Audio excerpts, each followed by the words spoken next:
اعوذ باللہ من الشیطان الرجیم بسم اللہ الرحمن الرحیم۔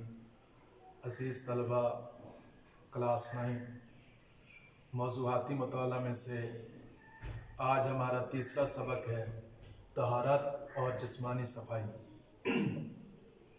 عزیز طلبہ، اسلام ایک مکمل ضابطۂ حیات ہے اور اسلام کے اندر اللہ تبارک و تعالیٰ نے اپنے نبی حضرت محمد صلی اللہ علیہ وسلم کو جب آخری نبی بنا کر بھیجا تو ان کو ایک مکمل زندگی دے کر بھیجا، یعنی اسلام کے اندر ہر ایک چیز کے بارے میں رہنمائی موجود ہے۔ تو جس طرح اسلام باقی چیزوں کے بارے میں رہنمائی کرتا ہے تو اس طرح اسلام طہارت اور جسمانی صفائی کے اوپر بھی بہت زور دیتا ہے۔ عزیز طلبہ، قرآن مجید کے اندر اللہ تبارک و تعالیٰ اپنے نبی کو فرماتے ہیں اعوذ باللہ من الشیطان الرجیم بسم اللہ الرحمن الرحیم وَثِيَابَكَ فَطَّهِرْ وَالرُّجْزَ فَاهْجُرْ۔ اے نبی صلی اللہ علیہ وسلم، اپنے کپڑوں کو پاک رکھ اور ناپاکی سے دور رہ۔ اور اس طرح خود نبی کریم صلی اللہ علیہ وسلم کا فرمان مبارک ہے الطہور شطر الایمان، کہ صفائی نصف ایمان ہے۔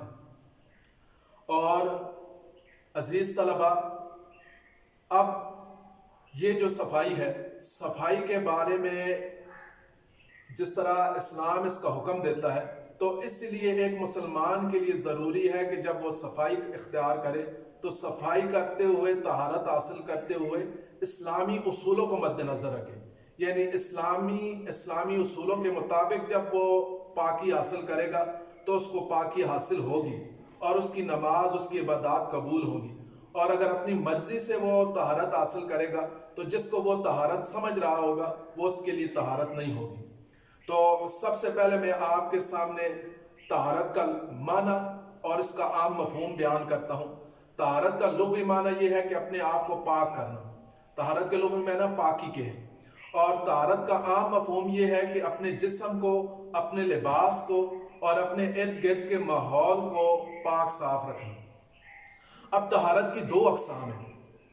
طہارت کی ایک تو قسم یہ ہے کہ اپنے جسمانی طہارت ہے اور ایک ہے روحانی طہارت۔ جسمانی طہارت کیا ہے؟ کہ اپنے جسم، لباس، ناخن وغیرہ کو گندگی سے پاک رکھنا۔ اور روحانی طہارت یہ ہے کہ اپنے آپ کو کفر اور شرک اور اسی طرح گناہوں سے پاک کرنا۔ تو اسلام دونوں قسم کی طہارت کے اوپر زور دیتا ہے، جسمانی طہارت کے اوپر بھی اور روحانی طہارت کے اوپر بھی زور دیتا ہے۔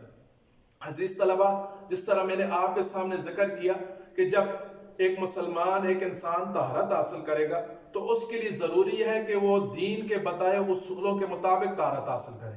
اس کے لیے طہارت اس کو تب حاصل ہوگی۔ تو اب طہارت کے اندر دو چیزیں ہیں، ایک ہے وضو ہے اور ایک ہے غسل۔ تو میں آپ کے سامنے اب طہارت، وضو کا بھی مسنون طریقہ اور اس طرح غسل کا مسنون طریقہ بھی بیان کروں گا۔ تو سب سے پہلے ہے وضو۔ وضو کے اندر 4 فرائض ہیں۔ پہلا فرض یہ ہے کہ اپنے چہرے کو دھونا، دوسرا فرض یہ ہے کہ کونیوں سمیت ہاتھوں کو دھونا، تیسرا فرض یہ ہے کہ چوتھائی سر کا مسح کرنا، اور چوتھا فرض یہ ہے کہ ٹخنوں سمیت پاؤں کو دھونا۔ یہ 4 چیزیں وضو کے اندر فرض ہیں۔ اس کے بعد وضو کا مسنون طریقہ کیا ہے؟ تو وضو کا مسنون طریقہ یہ ہے کہ سب سے پہلے جب انسان وضو کے لیے بیٹھے تو اونچی جگہ پر بیٹھے۔ اب یہ اونچی جگہ پر اس لیے بیٹھنا ہے تاکہ جو چھینٹے وغیرہ پانی کے نیچے گر رہے ہیں وہ اس کے جسم پر نہ پڑیں۔ اور پھر اس کے بعد وضو شروع کرتے وقت بسم اللہ الرحمن الرحیم پڑھنا ہے۔ اس کے بعد اپنے ہاتھوں کو دھونا ہے اور ہاتھوں کے بعد پھر کلی کرنی ہے، 3 دفعہ کلی کرنا ہے اور پانی کو حلق تک لے کر جانا ہے، اور کلی کے بعد مسواک کرنی ہے۔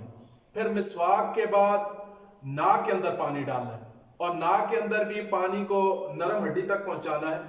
اور جب ناک کے اندر پانی ڈالے تو دائیں ہاتھ سے پانی ڈالنا ہے ناک میں اور بائیں ہاتھ کی چھوٹی انگلی کے ذریعے سے ناک کو صاف کرنا ہے۔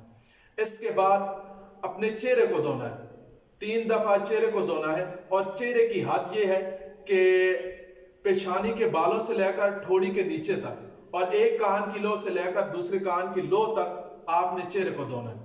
اس کے بعد